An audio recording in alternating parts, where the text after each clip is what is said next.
Today's my topic is Bohr model.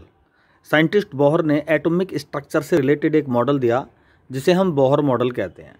ठीक है, जो साइंटिस्ट रदरफोर्ड थे उन्होंने उससे पहले मॉडल दिया स्ट्रक्चर से रिलेटेड। उन्होंने बताया कि इलेक्ट्रॉन्स न्यूक्लियस के चारों तरफ एक सर्कुलर पाथ पर रिवॉल्व करते हैं, लेकिन वो ये नहीं बता सके थे कि कंटिन्यूसली क्यों रिवॉल्व करते हैं, लगातार क्यों रिवॉल्यूशन रहता है वो। क्योंकि जब रिवॉल्यूशन लगातार होगा तो कोई भी चीज़ मूव करेगी तो एनर्जी रेडिएट करेगी, उसकी एनर्जी लॉस होगा, तो फाइनली इलेक्ट्रॉन्स की भी एनर्जी धीरे धीरे लॉस होगी, तो वो फाइनली घूमता हुआ अपने रेडियस को डिक्रीज़ करेगा और अंत में वो न्यूक्लियस में गिर जाएगा। तो लेकिन ऐसा नहीं होता। ठीक है, तो इसको साइंटिस्ट बोहर ने अपने मॉडल में एक्सप्लेन किया। साइंटिस्ट बोहर ने बताया कि भाई इलेक्ट्रॉन्स जो होते हैं वो न्यूक्लियस के चारों तरफ रिवॉल्व करते हैं किसी अपनी ऑर्बिट में। ठीक है, ये बीच में न्यूक्लियस है, जेड है, नंबर ऑफ प्रोटॉन्स हैं, ई प्रोटॉन्स का चार्ज, तो ये प्रोटॉन्स जेड क्या, नंबर ऑफ प्रोटॉन्स, तो ये बीच में न्यूक्लियस है और इसके चारों तरफ सर्कुलर पाथ पर इलेक्ट्रॉन्स रिवॉल्व कर रहे हैं। तो साइंटिस्ट बोहर रदरफोर्ड की बात पर कायम रहे, लेकिन उन्होंने ये प्रूफ किया कि ये सर्कुलर पाथ पर कंटिन्यूसली क्यों रिवॉल्व करते हैं। उन्होंने बताया कि भाई जो इलेक्ट्रॉन्स है वो ऑर्बिट में कंटिन्यूसली रिवॉल्व करते हैं, लेकिन वो हर ऑर्बिट में नहीं कर सकते कंटिन्यूसली रिवॉल्व।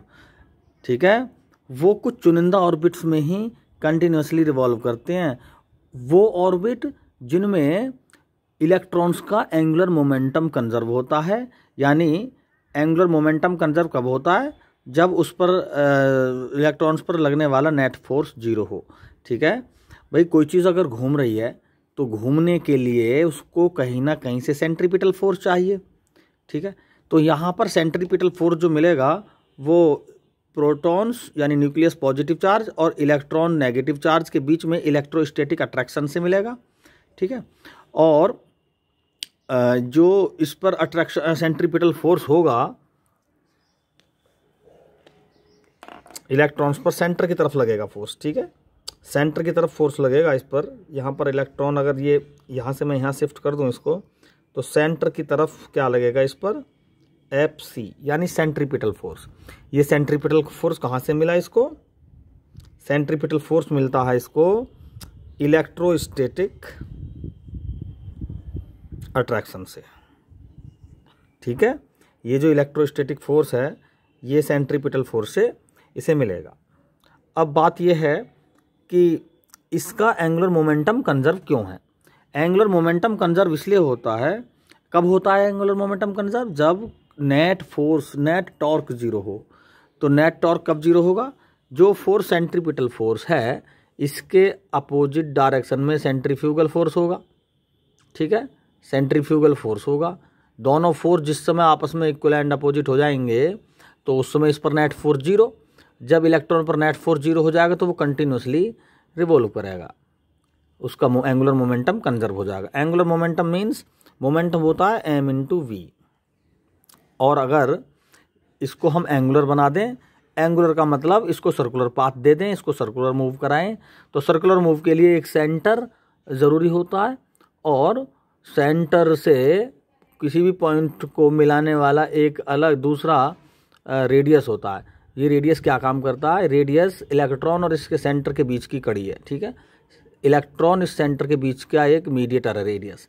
जैसी रेडियस हम मोमेंटम में, लीनियर मोमेंटम में जैसी रेडियस की मल्टीप्लाई हम कर देंगे तो मोमेंटम का मोमेंट हो जाएगा, और जिसको हम एंगुलर मोमेंटम बोलते हैं। ठीक है, तो ये एंगुलर मोमेंटम कांस्टेंट रहता है जिसकी वैल्यू होती है NH/2π।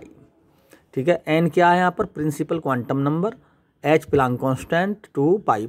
ठीक है, तो RmV NH/2π। तो इसको हम, ये कंडीशन है, RmV या MVR लिख सकते हैं इसको हम, MVR NH/2π, यानी एंगुलर मोमेंटम जिन ऑर्बिट्स में NH/2π के बराबर होगा वहाँ पर इलेक्ट्रॉन इजीली कंटिन्यूसली रिवॉल्व करेंगे, वहाँ पर इलेक्ट्रॉन्स का एंगुलर मोमेंटम कंजर्व होगा। तो भाई ये जो FC है सेंट्रीपिटल फोर्स, सेंट्रीफ्यूगल फोर्स के बराबर ये इसी ऑर्बिट में है। अगर थोड़ी दूर पर अगर मैं चाहूँ ये इलेक्ट्रॉन यहाँ घूमने लगे, इस पॉइंट से हट के मैं चाहूँ यहाँ घूमने लगे, नहीं घूमेगा वो, क्योंकि एफ सी और एफ ई वहाँ पर बराबर नहीं है।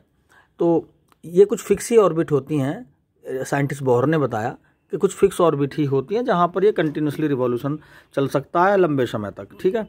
तो अब हम बोहर मॉडल में हम फाइंड करना चाहेंगे इलेक्ट्रॉन्स का मोशन को, ठीक है, motion of electron around the revolution, ठीक। Motion of electron around the nucleus, ठीक है।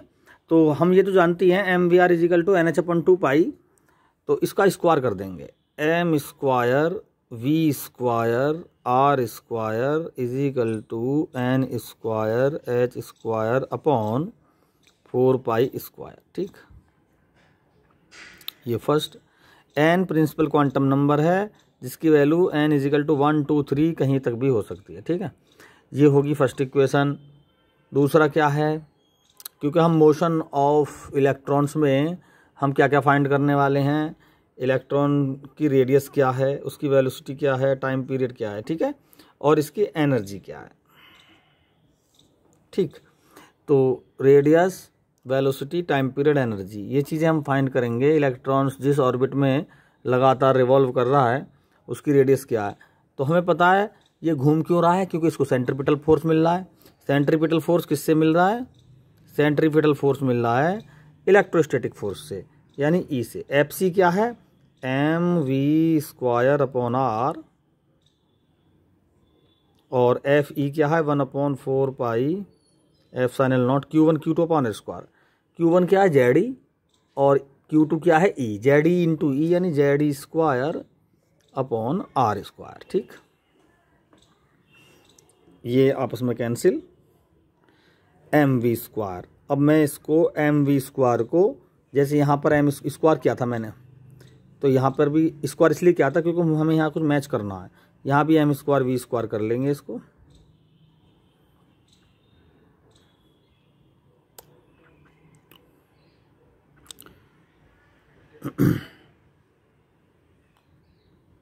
यहाँ पर एम स्क्वायर वी स्क्वायर कर लिया, तो 1/4 पाई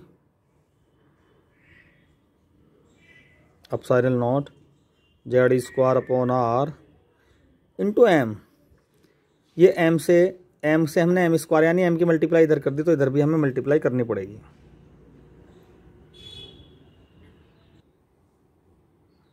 क्वेश्चन नंबर सेकंड, भाग कर देंगे, डिवाइड करेंगे second, first divided by second, first divided by second कर दें यहाँ से। फर्स्ट क्या है, M square V square R square, और सेकंड है यहाँ पर एम स्क्वायर वी स्क्वायर, यहाँ N square H square upon 4 pi square होगा, और यहाँ हो जाएगा Z square upon M square V square है, तो 4 पाई एप्सिलॉन नॉट आर ऊपर आ जाएगा, 4 पाई एप्सिलॉन नॉट आर ऊपर आ जाएगा, और जेड स्क्वायर एम नीचे आ जाएगा।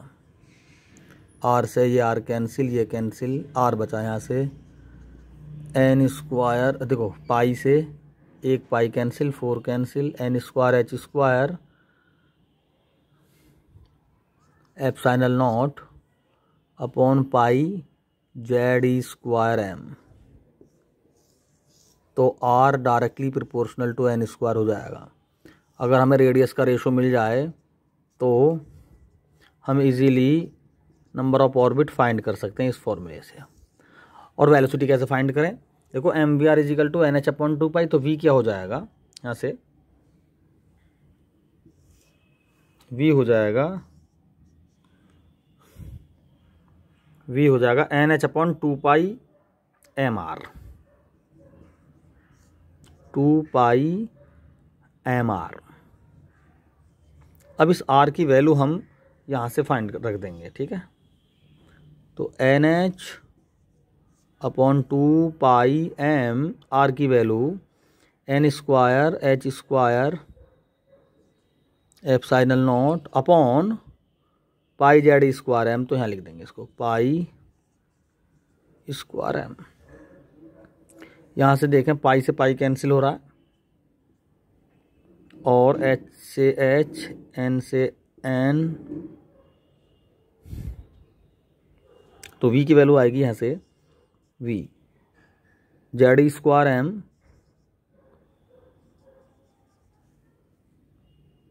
Upon 2 pi 2 M N H epsilon naught, 2 M N H epsilon not.